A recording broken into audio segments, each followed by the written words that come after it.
YouTube wili ma soo bixin shalay lee aan ku guuray aniga hasta ninka YouTube ka dhex dhigow ninkaas ma ii soo qabataan iskarfishaalooyin bilaash ma ii daawatan horta ninka hebel buskud wato ii soo qabta wuxuu ku soo galo ii soo raadiya ninkaas yaa waa garac ee ninkaas ii soo raadiya sheena yaruu shilin ku raadinaa buskud alla ka dhigdeh baarakuula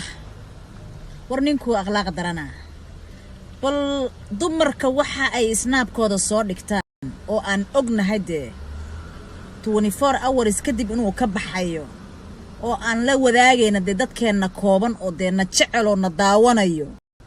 aan isla wadaagayna buu intuu qaado buu YouTube ka dhaxdhiga markaas uu xayeysiin kor saaranaya miyuusan garac ahayn ninkaasi xalaalba laguma dhalin kaase Allah muxuu ku soo galaa aniga magaciisa hebel buskudka balaaya ha aragtee irkiya dhulka looga soo dhacee aamiin idhaha idinka maxaa yeelay waxaan raali ka ahayn buu sameeyay sax haye ninkaasi magaciisa waa baloogay aniga wili waa iga daba socdaa magac kale meesha ku fadhiya ee waxa kale uu ku fadhiyo isoo sheega dugaafada kale aanan jirin nacala